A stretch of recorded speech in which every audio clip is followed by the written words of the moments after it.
สบายดีพ่อแม่พี่น้องมาพบกับพ่อซ่อนอีกเช่นเคยเนาะกับรายการพ่อซ่อนมาเล่าซึ่งในมื้อนี้พ่อซ่อนเองสิมาเล่าเรื่องราวเกี่ยวกับหนองเวียงแก้วจำปาลาวสู่พี่น้องเราฟังแล้วพี่น้องเนาะเพราะว่าห่างหายไปหลายคลิปแล้วที่บ่ได้มาเว้ามาว่าเรื่องราวของหนองเวียงแก้วจำปาลาวสู่พี่น้องเราฟังซึ่งหนองเวียงแก้วจำปาลาวเองก็แม่นลูกสาวหลาของพ่อผู้อีกคนหนึงเด้อพี่น้องเด้อที่อยู่ ที่สังกัดอยู่นำพ่อสอนเนาะก็คือช่องฮังนูสตูดิโอช่องนี้นี่ล่ะเนาะเริ่มแรกเนาะพี่น้องเนาะเริ่มแรกเลยก็ที่ว่าน้องวิ่งแก้วจำปาลาวอ่าซื้อเดิมของเพิ่นก็ซื้อน้องอรวยพรหมภักดีเนาะซึ่งในก่อนหน้านั้นที่มาเจอพ่อสอนเนาะก็คือว่าได้เอาเพลงส่ำใจที่คิวรถเมล์เนาะมาให้น้องคัฟเวอร์ใส่ชื่อเดิมเลยก็คือว่าใส่ชื่อว่าน้องอรวยพรหมภักดีเนาะซึ่งเป็นชื่อเขาโรงเรียนของน้องเลยล่ะเนาะเป็นชื่อแท้ของน้องเลยแล้วหลังจากนั้นเนาะต่อมาก็ถือว่าหลังจากมีเพลงอัศจรรย์แดนเมืองเฟืองเข้ามาเนาะก็ซึ่งได้รับการสนับสนุนจากทางทานกองสีเนาะซึ่งเพิ่นก็ได้เอาข้อมูลเกี่ยวกับเพลงอัศจรรย์แดนเมืองเฟืองนี่ล่ะมาให้พ่อสอนเนาะโดยพ่อสอนก็ได้เอามาอ่า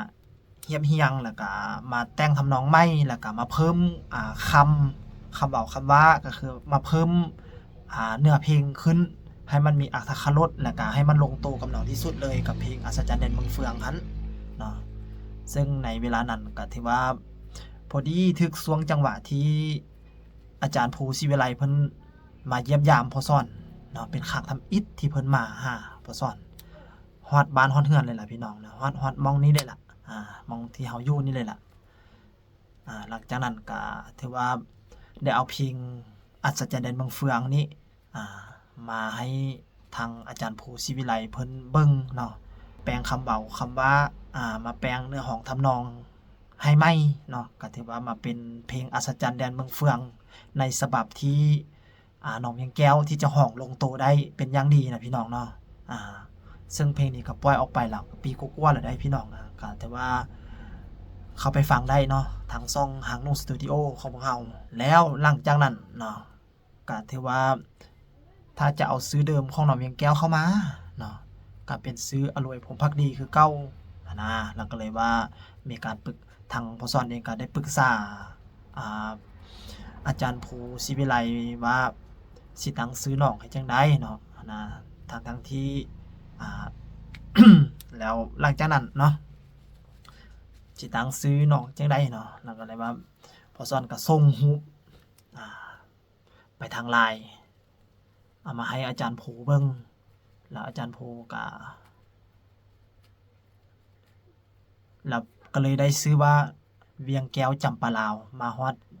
ซุมื้อนี้ที่สังกัดอยู่ที่สังกัดอยู่ฮังนูสตูดิโอแห่งนี้เนาะก็เลยมาสังกัดอยู่ฮังนูสตูดิโอหลังนี้เนาะซึ่งตะกี้ก็สมชื่อว่าฮังนูแท้ๆนี่แหละพี่น้องเพราะว่าบ่ได้มีหยังเนาะเป็นฮังนู6ด้วยอัดเพลงด้วยไมโครโฟน BM 800 ราคาเท่าใดพี่น้องตอนนั้นถ้าเทียบเส้นเงินลาวกับราคา300,000กีบถ้าเทียบเส้นเงินไทยตอนนั้นก็สิประมาณ500บาทประมาณนั้นล่ะซึ่งอัดเสียงรถเสียงยนต์จักรเสียงไม่ยั้งตัวไม่ยั้งเบะเริงครึงครังโอ้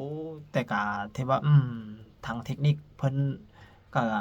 ตัดเสียงรบกวนออกได้ดีเนาะก็คือว่าทางอาจารย์แจ้งไฟเพิ่นอ่า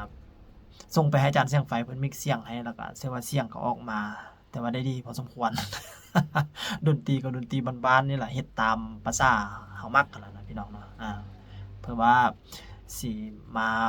ปลุกปั้นน้องเวียงแก้วนี่ขึ้นมาเพราะว่าน้องหั้นมีความมักฮักในการร้องเพลงหลายพี่น้องแล้วก็ได้มาขัดเกลาก็สิได้เอามารับการเจรไนายมาขัดเกลาทางปรึกษาทางอาจารย์ภู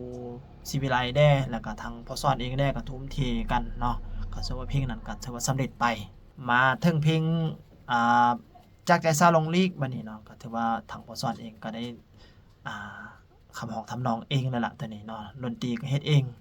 มีแต่ส่งไปมิกซ์ให้พี่น้องรับฟังไปเข้าไปฟังได้เด้อพี่น้องเด้อเนาะเพลงจากใจซาลงลีกซึ่งเป็นปลายปากกาของผู้ค้าเองนี่ล่ะ สิม่วนสิมันส่ำใดหรือ ม่วนหรือบ่ม่วนส่ำใดก็อดฟังเอาพี่น้อง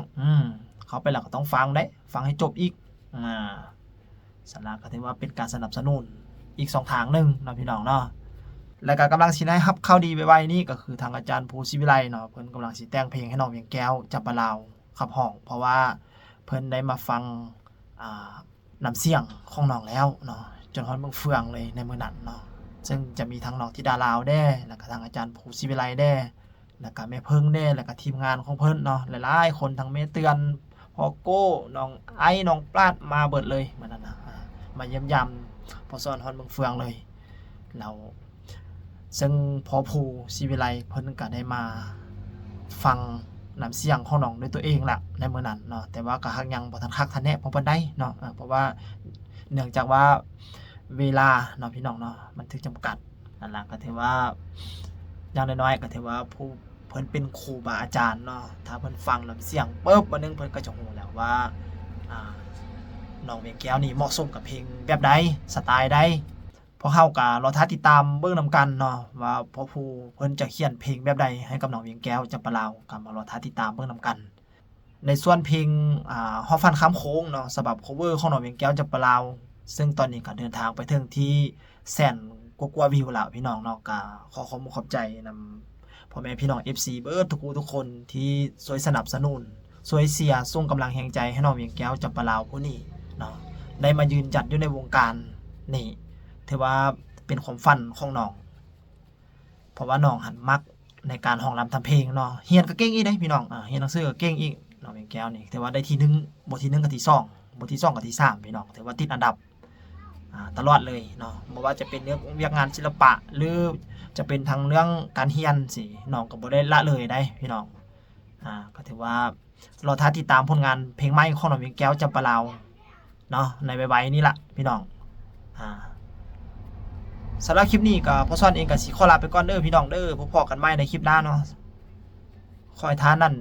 โชคดีมีไสเบิดทุกคนอย่าเจ็บอย่าจนขอให้ถึงห้วยรวยเบอร์กันเบิดทุกคนเลยเด้อพี่น้องเด้อสำหรับคลิปนี้ก็ขอลาไปก่อนสบายดี